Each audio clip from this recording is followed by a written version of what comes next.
the best kids ever. We every year we think we've got the best class we've ever seen, and every year we say that, but then every year the next class outdoes the class before. So you guys, you've got some great kids. We are so excited that we get to share them with you and be a part of their lives for about 8 hours.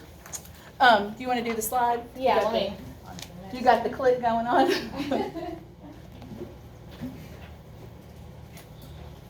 Here's the top things we think you need to know about first grade. The first thing that we're going to talk about is the calendar. It is in, or our communication, it is in the blue folders that you see come home every day in their backpack. We have a calendar in there. We also have notes that come home to you from the office. Lots of ways to communicate there. We have a monthly newsletter. I believe it went home yesterday or today. It should have been in there. We're also all using the Remind app. So if you have not received an invitation to join the Remind app yet, you need to be checking your phones or send your teacher a note and say, hey, I didn't get the invitation for the Remind app.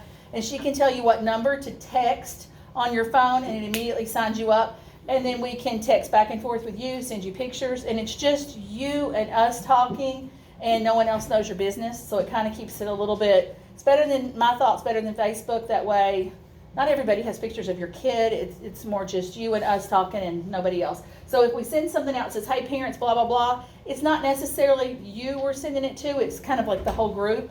But so if you've already done it, just thumbs up us or something and we'll just move on. Does anyone have any questions about communication at school? You're welcome to call the classroom, but it doesn't always ring to us. Sometimes it just goes to our voicemail. So we might not actually answer it, so because we don't even know it's ringing. So that's just something to know if you call the classroom. All right, and for their homework, so every night we're going to send home a reading log. We're going to send home a reading log, and they need to read at least 20 minutes every night. It makes a big difference in the reading levels. It helps them improve a lot. Then it's having to practice their sight words, so we'll be sending home their sight word list, and we'll need to practice those every night. And their sound letter practice. And we have a math sheet that goes home. They just work on a little bit every night. Some of mine have been wanting to get it done really quickly, but so it's not too bad. But it's really important that they read every night. It makes a really big difference. Right, for their reading expectations, so in kindergarten,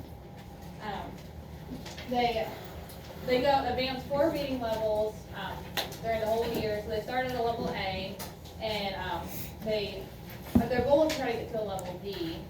And for first grade, the goal is, and we have some books I'll pass around, sorry. The goal is to start at a level E and end at a J, and then we can pass these around. This is a level J, so this is where they should hopefully be at by the end of first grade, and this is a level D, which is where we want them to be right now. So we'll pass these around if you want to kind of link to them so you have an idea of what we expect. And I'll jump in there. 6 reading levels in first grade is more reading levels than any other grade level. They only advance 4 in kindergarten and 4 in second. I think that's 4 in third and 2 in fourth or something like that, but it's 6 in first grade. So it's a huge, huge difference. And they're going to hopefully not be readers now, but be super readers by May. So we're going to really see some growth in the kids. And they grow really fast. Oh, yeah. And that's, again, a slide that explains the benchmark levels. And along with those reading levels, it also impacts your child's report card, their grades. In first grade, we give the grades E, S, P, N, and U. And here's the percentages that kind of go with that to give you an idea. They don't do A, B, C, D until second grade, so it's a little something to get used to. At the beginning of the year, if we just tested them like last week, if they're coming in at a double A, that's unsatisfactory. That means they're a pre-A. They're not quite there yet. An A is an N, a B is a P, a C is an S, D, and higher, that's in the E category. E is what you would like. We're hoping, we're going to have progress reports go home next week, but because we haven't really had a lot of grades in first grade yet, your progress report is going to reflect more where their reading level is and where their sight word level is. You're going to see that rather than an actual grade. You'll see the grade on the first report card. We haven't done enough work yet in first grade to have a progress report go home. But at the end of when you do have, at the end of the first quarter, when you do have the report card, this is an idea of where their grades will stand so you get an idea of what grade they may be by the end of the year. So you can kind of keep up with what kind of grade you can expect on the report card. And there'll be a sheet with this coming home on the progress report, so you'll have your own copy of this, and plus it's in here. If you want to know how to help your kid with reading, because it's not just about can I read the words. We've got children in our classrooms that could probably read a level T and they'll be like they're geniuses. And you think, oh, well, all they can do is call words. They're great at sounding. They can call these words. But then when we ask them a question, they can't answer it. In your packet, we've included this on a larger size because we know that little teeny tiny font is not, it's your last page, that little teeny tiny font is not something you can follow. But here's some reading strategies of what you can do to help your child. And there's also, I know some of us do the red folder. In the red folder, we have strategies in that as well. But this is a really good resource for parents to use. Just some things you can ask them, and how to pick out a good book, how to know if it's a good book for them, if it's too easy, too hard. These are some more reading fluency strategies just to help them sound out words. If they don't know it, they can, instead of just staring at a word, here's some ideas to help them do the best they can to sound it out. So just like look at the picture, get your mouth ready, try to sound it out. They need to hop over it and then try to come back to it, things like that. And we talk about this in class, so they should have an idea of what they all mean. So it just kind of help them just get to know the word and sound them out the best they can. I've got one chair. And then going to sight words, so we've tested their sight words. And in kindergarten, they should know 80 sight words by the end of the year. And in the first grade, they should know 220 sight words by the end of the year. So those are things that we're really working on all year. But by the end of this year, they should know 220 sight words, which helps a lot with their reading. And that should be in their blue folder. And if it's not in the blue folder yet, the teacher should have it in there soon. You could also ask the teacher how many words does my kid know, and they should be able to tell you that as well.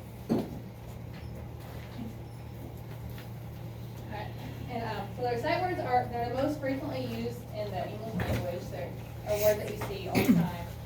And they know at least 100 sight words, then they know about 50% of text. So it makes a big difference with what they know. And they're just really important because they might not be able to be sounded out. A lot of sight words, they can't sound out the words. So they need to know them just by looking at it. When they're able to identify the sight words it helps them with their reading levels. So like once they know all 220 sight words, their reading levels will jump up. And the way we test it, they literally have 3 seconds to get the word out of their mouth. If they can't, we move on. So it kind of gives you an idea of how quickly they need to be able to know these. It's not just can I sound it out, but can I just spit them out like that fast? Pretty quick. And again, this has a grading scale just like the TLA levels did. Gives you an idea. This is also going to be on the progress report that's going to come home next week, I think. Kind of gives you an idea at the beginning of the year. If they have 35 or fewer sight words, it's a U, and it goes on across with a scale. And then at the first report card, that would be the second line here. To kind of give you an idea, you can kind of look at your child, test them, and say, okay, you only know 50 sight words. So you've got a pretty good idea what their reading grade is going to start looking like. So it's not just their classwork, but the sight words and the TLAs are a huge part of first grade reading grades. Because if they can't do those, they're not going to be able to do the other work. And that's a real easy thing to work on at home. These are just their for their reading homework, for the reading logs that go home. They should read 10 or have a goal of 20 minutes to read every night. Read a book more than once, so they might, if they read it through quickly, just have them go back and read it again. That helps them strengthen those words. Use some other comprehension strategies out there if they're reading, because they might be able to read a book really well, but they can understand what they're reading. So when they get older grades, because it's going to be more comprehension. And we want them to try to do this every night. So practice this every night. Yeah, they go to the library 2 times a week, Tuesdays and Thursdays. In first grade, we're allowed to have 2 books instead of 1. So theoretically, they could have 4 books a week if they've been reading. Also, they have reading groups they go to every day, and those are really going to be starting up hot and heavy next week. They'll be in a little reading group in the classroom, and they'll have a reader like the ones that are coming around. And that'll be in a Ziploc bag coming home. And that's a book that they should be able to read on their own without your help. And you can ask them questions about it and then write it on the log. We're expecting to see it on the log the next day. If it's not on the log, they're pretty much in trouble and they're spending recess reading that book to somebody. So that's a really big deal to make sure that book is read every night. And it will come home in the folder. If it comes home more than one night, just read it more than one night. So they could have that book. We also have red dot books. They're in the hallway. Those could also be in there. But now the library books and the red dot books may not be on their level, so don't expect them to know all the words. Don't expect them to do it perfect. Just help them wherever they need it. If they can only read it by telling you the pictures, that's fine too. Because some of the books they choose may be super great, exciting Spider-Man book, but they can't read any of the words. And that's okay, because we don't want them to be turned off because they can't read it. We want them to still have the opportunity to enjoy that book, even if they don't know the words. You can always read it together too. Right. Okay. And this just lets you know how important reading is. It's just a really good visual. We have James and Travis here. James has read 20 minutes every night, pretty much forever, 5 nights a week. Travis over here didn't. And you can see by the end here how many minutes of reading at the end of a school year James had compared to Travis. And if you've read 21,000 minutes as compared to 4,000 minutes, you can imagine how much better your reading's going to be and your comprehension. And reading and writing kind of go hand in hand. Usually we don't take them up to the next reading level till they're also writing as well as they're reading, because we don't want them to not be able to put a sentence together but yet be able to read a level J, but they can't write a 5-word sentence. So they kind of go hand in hand, but that's a lot of help with reading every night. Can really make them a better writer as well.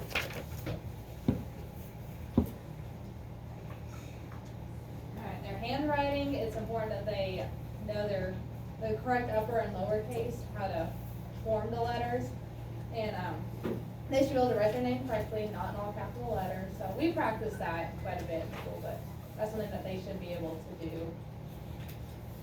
And some of their math skills that we're going to be working on, they need to be able to read, write, and count to 120. And so I've been doing that quite a bit the last couple of weeks. They should be able to add and subtract to 20 with fluency for 10. Add and subtract using word problems. No place values, so understanding like the 10's in one's place, and just knowing like 22 is 20 and 2. Knowing geometry, so like the different shapes.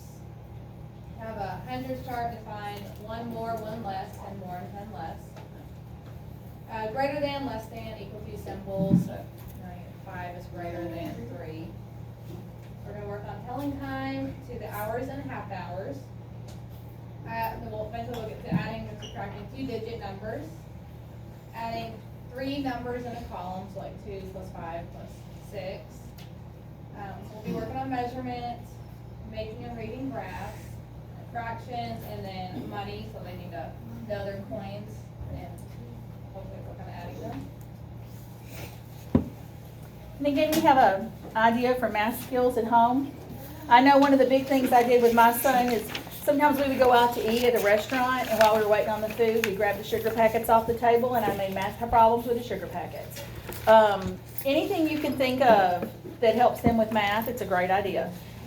Sometimes I would have him count the words on the menu. How many words are on the back of this on the children's menu? He'd be sitting there counting words. Couldn't read them, but he could count them. So anything you can think of to do, or read me that sign when we're going down the street, or what number is on that sign. And they'll tell you if you're driving too fast once they can read the big numbers. They'll say, oh, that says 55, Mom, and you're not going 55. They'll start telling you that sort of thing. But that's good. You want that. You want them to say, oh, they're paying attention. They're reading those bigger numbers. But anything you can think of to do at home is a great idea. And that, again, it's on the back of your pack. Another way to help with math fluency is just go down to Dollar Tree and pick up some flashcards, or make your own flashcards with index cards. They're great. Target has a lot of these kind of things. Yeah, they're great. Dollar Tree, Walmart, anything like that. And then there's a website on there. It's called extramath.com. And it is a wonderful website. It's free. It's really good to use at home. It's if you can load it on their tablet. I don't know if it has an app or not for the tablet, but it's definitely a good go-to for the kids to have a lot of fluency practice with adding and subtracting. One of the big things in first grade is they have to sit still longer in first grade than they ever had to in kindergarten. We're looking for a first grader to be attentive and listening the first time. We should only have to say one time, pay attention, here we go, eyes on me, let's talk. And then they should be with us for at least a duration of a 20-minute lesson. If they can't focus that long, then we might need to have a conference with you guys and say, hey, you know, we've got an attention problem going on here. They need to be able to attend to whatever they have to do for at least a 20-minute lesson. And then they should be able to work independently to complete whatever is for that lesson also. And to keep trying, because so many of them go, I can't do it, I can't read, I can't do this.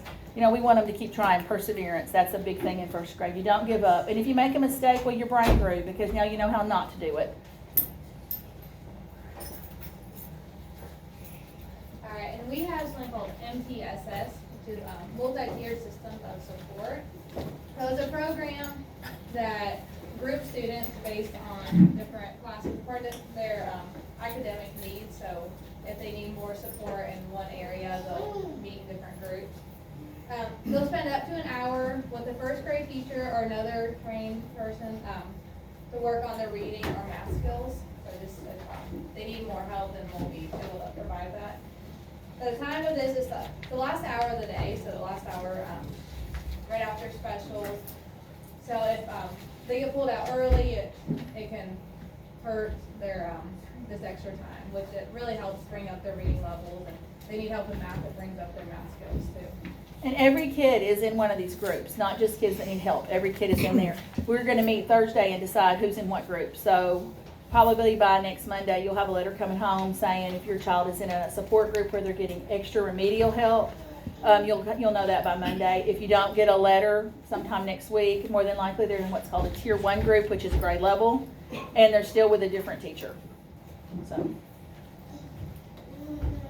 And change of transportation. If something happens and a child needs to go home a different way, make sure you send a note or call the school. Your child, they can't tell us a person that they're changing. Sometimes they'll try to say, I'm supposed to ride this bus today, but we need something, and we need a letter or we need to call the school so that we know for sure. If there's an emergency, just call before 2:30 before we start getting ready for dismissal. The Remind app is excellent to tell us, but if we don't respond to you, don't expect that we've seen it. You might not have a Yeah. chance to look. Yeah, we might not look at our phones. We don't look at our phones usually much ever. So if you've sent us a message, it may be when we have a break before we know. So our break may not be till after school. So don't assume we saw that note unless we respond to you. A big thing in first grade is also to be able to dress yourself. We've got, right now, they're doing pretty well. A few of them have belts they're having trouble with. A lot of them have shoes they're having trouble with. But tying shoes is not taught in first grade. It used to be taught in kindergarten and first grade back, probably when you guys were in school. We taught that, but I know my first grade teacher taught me to tie. And she didn't do a very good job because it was third grade before I could do it. But, you know, hey, I can't help it. But, first graders that can tie shoes, they are like rock stars. If you are the one in your classroom that can tie the shoes, man, everybody thinks you are the coolest kid ever. So if you want your kid to be like the rock star of the classroom, teach them how to tie, because it's a really big deal to tie. Also, with the weather coming up, we're going to have coats, zippers, buttons, snaps, all those things. Make sure they can function in their coat before you go buy a new winter coat. Make sure they can handle getting it on, especially if it's one of those zipper kind where you have to line it up. That's really a tough skill. So they need to be able to do those kind of things. Also, having a change of clothes at school is a great thing to have in their locker. A lot of the kids have them, some don't. You think, well, my child doesn't have restroom accidents. That's usually not why they're changing clothes. Sometimes it's a restroom accident. Sometimes we went outside when it's been muddy and they've fallen right into the mud puddle. Sometimes the milk spilled all over them at lunch, and they're going to smell like sour milk the rest of the day. It's not always a bathroom accident. So having a change of clothes at school is a great idea. Your change of clothes that's in their locker does not have to be standard school clothes. It can be something else. That way you're not tying up your standard school clothes, being stuck in the locker at school and then not getting any wear out of it. It can be a t-shirt or something else. Just make sure it's seasonally appropriate. So if right now you've sent shorts, that's great. But in December, they're going to be real unhappy with you for having those shorts in that locker. So make sure that what you're sending is seasonally appropriate. And again, if they're absent from school or they have to leave early or anything, if you'd send us a note within 3 days to tell us why they're absent, even if you send us a remind app or something, and or you tell us in person, hey, we've got a family emergency, we've got to go out of town, or, your child's got a doctor's appointment or a dentist appointment. I mean, that's fine telling us, but if you put it in writing, that's a lot better because that's what the office has to have. And they want it within 3 days after the absence so they can put it in the system. Metro's expecting 95% or higher attendance rate, so if you fall below that, if you have more than, I think is it 5 absences? I think it's 5 absences, you'll get a letter home. At 7 absences, you're going to get a phone call home. At 9 absences, you're probably going to have a social worker or truancy officer show up at your house. So just if you, if you've got a situation going on, tell us, because we're not going to send those people, or we're not going to send anybody. The office isn't going to send those people if we know what's happening. I mean, if you've had a death in the family or something and had to travel out of town for a week, just tell us. I mean, because then those people aren't going to show up. You might still get the letter, but you're not going to be in trouble over something like that because things happen. I mean, we get it. We miss school too. We get it. Just make sure the office kind of knows a little bit about your business. They don't have to know everything, but know a little bit about your business just to keep you out of trouble anyway. All right, if your kid is sick, they need to be fever-free 24 hours before coming back to school. If they're sick, don't send them because then everyone else gets sick. We don't have a full-time nurse for children to stay at school, so if they're not feeling well, we'll let you know, but there's no full-time nurse to send them to all the time. And again, not just fever-free, but expelling bodily fluids free as well. No diarrhea, no throwing up. Don't send them with that. Don't give them Pepto and send them to school because they're going to throw up pink. I mean, it's not going to be pretty. If they're sick, just keep them home and send the note, hey, they're sick. It's okay. They can make up the work. It's not a big deal. For safety's sake, your child should know your real name. What's Mama's name? Her name's Mama. What's Daddy's name? Daddy. That's great, but they really need to know your real name. And if your family calls you Bubba or something that's not your name, that's fine too. Just make sure they know your real name because if there was an emergency, they would need to say that. Also, they kind of need to know their address. Even if they don't know the street number, at least know the street. That's really important for the bus. If your kid rides the bus, you know that some of the buses are sometimes very, very late. Sometimes you have to split buses and put some kids on different buses. If they know where their stop is and the name of their street, it really helps out a lot. That way they at least get close to home with the bus driver. We also sent home a thing last week, I think it was, with the Remind app for all the different buses. So if a bus is running late, you can get on the Remind app and find out, or you can text that bus driver and find out what's going on while your kid's not home yet. Because if you call the school, all we're going to do is the exact same thing. And if you call the teacher, we don't know anything. So once they've left the classroom, we really can't tell you much. But that would be the office. But if they know their address, it just makes it a lot safer for them to get home. So like I said, even if they don't know the number, if they know the street, that's really a big deal. And know your name too, just in case they have to look you up.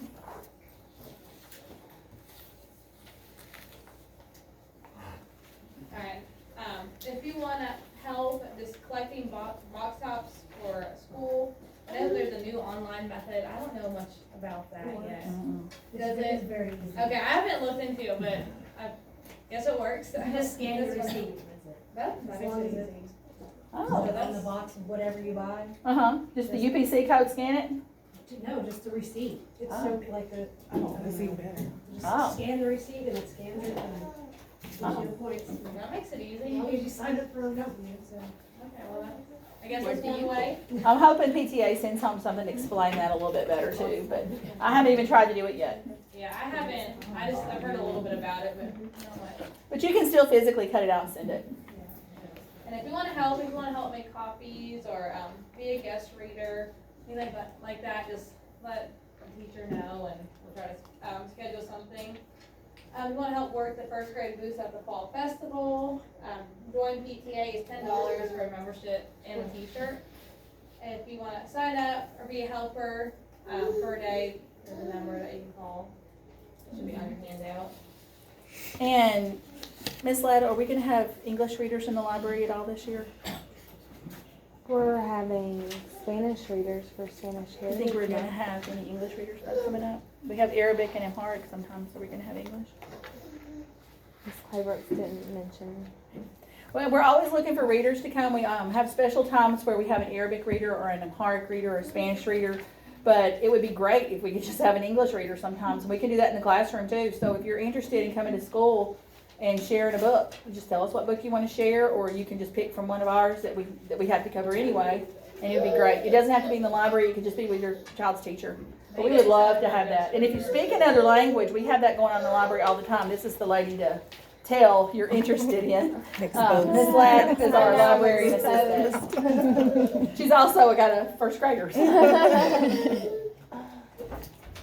Oh, did you?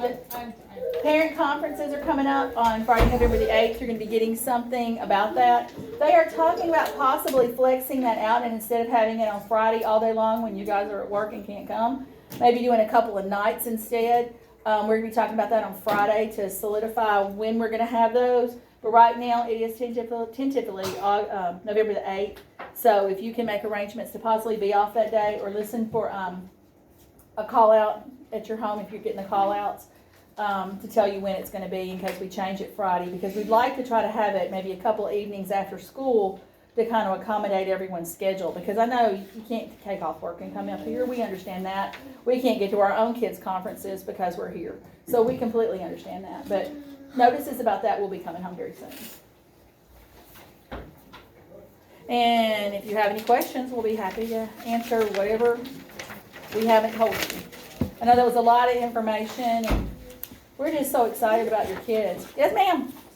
The multi-tier system. Uh-huh. Now, you said that you were going to be having you all were going to get together to figure out which groups the kids were in. Mhm. Will that include the IEP? If they have an IEP, they may be pulled for their They don't IEP have one, hours. but if they don't have one yet, like, will that? All kids are all kids are going to be in a group, in an intervention group. Okay. Some of them might be a tier 1 intervention group, which is grade level. Okay.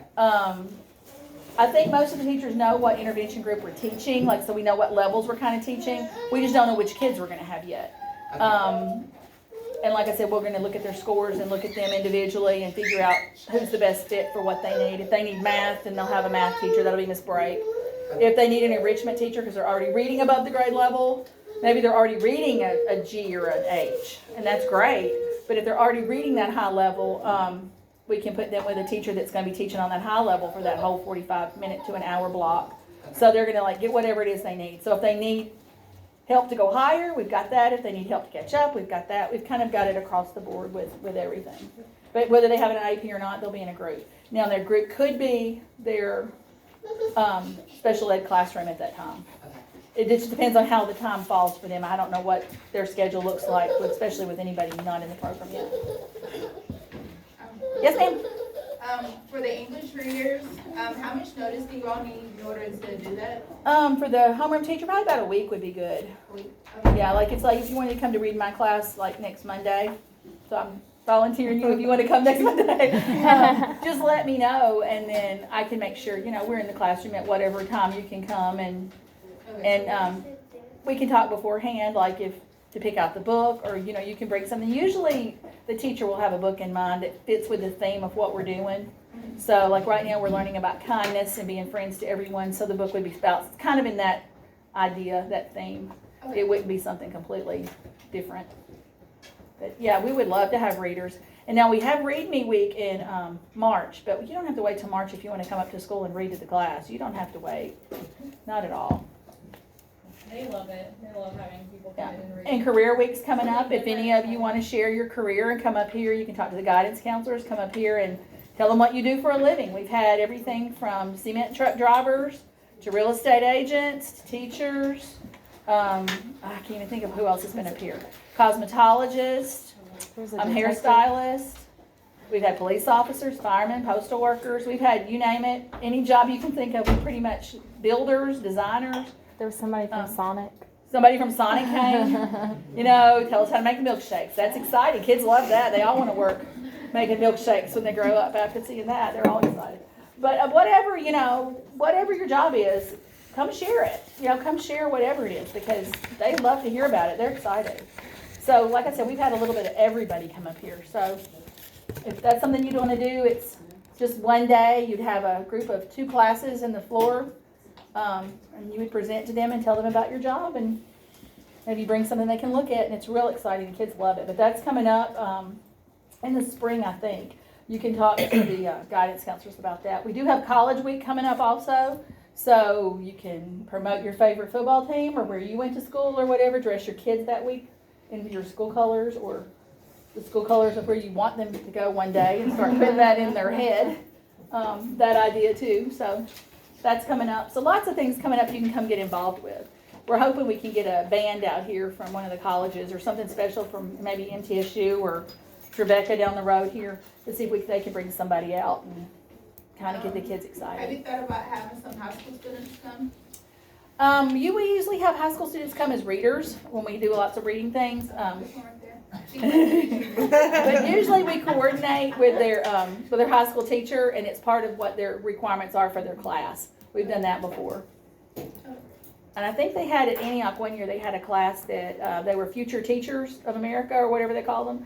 And they came and they taught in my class and brought puppets and everything. It was really neat. I was like, y'all go for it. It was really fun. So yeah, talk to the high school teachers and see if they want to hook up with us and work out a plan. The kids can come and it can be part of their grade. We've done that before. Does anybody else have any thoughts or questions? We want you to come to school, guys. We really do. Our lunches start at 10:50. They go to about 11:30, 11:40. Somewhere in there, your teacher's going to be going to lunch. Come on up here and eat with them. We can eat on the stage. That's a really big deal. Eat at their table. Hey, I'm sorry to interrupt. Oh, no, you're fine. But the office, I was trying to come last year, like 3 different days, and they told me that parents aren't allowed to come to school. So is that different now than it's first grade, or how has that changed? You just tell us what day you're coming, and we'll tell them that you're coming as a volunteer for us, and they'll know that you're coming, and you just sign in and come on down, and you'll have a job. Now, we also have Teamwork Tuesdays once a month. PTA sponsors it. If you're not sure about volunteering at school, you just want to get your feet wet and see if you like it, or if it's whatever more than you want to get involved in. It's one Tuesday a month. You can come up here with Teamwork Tuesday. You're working the what's that room called now? The community room, where Miss Geisinger's room is up across from the office. You can see it. It's got the glass windows that look outside. They work in there, and there's all kinds of different things to do, from sharpening pencils to cutting lamination to anything. So separating papers, that sort of thing. Come up here and give it a try. See if it's something you want to do. It's one Tuesday a month. Is it the first or second Tuesday? I can't remember. I don't know, and they haven't remember. posted Last year was anything. the first Tuesday. Yeah. It may be, I think it probably is still the first Tuesday. So if that's something you're interested in, come get your feet wet, give that a try. If that's something you want to do, you can always use your help. And come for lunch. We love seeing you guys at lunch. You make their day when you show up. They're like, oh, my mom's here. They talk about it all day. Oh yeah, we know that you're coming, and we know when your birthday is, and we know if you have a doctor's appointment, and we know they're so excited to tell about their parents and their family. You know, my dad's birthday's tomorrow. Well, tell them we said happy birthday. You know, so they want to tell about everything. So come up here. They're so excited about you guys. They want everybody to know who you are. You know, they want all their friends to see you. So come on, we love it. Anybody else have any thoughts or questions or anything I can clear up or make muddier? Well, we just want to give you our contact information. It's also in the packet. You might want to check to see if it's too small for you to read. But these are the teachers, the first grade teachers. Those are our extension numbers. Again, it doesn't always ring to our room. Make sure you can read yours. They might be kind of blurry. And that's also our emails. So if you need that, if you want to take a picture of that, or if you can look on your sheet and see if it's clear. I don't know how clear it is. Kind of little. But that's how you can reach us. Alright, so thank you guys for coming in. If you have any questions, feel free to ask any of us.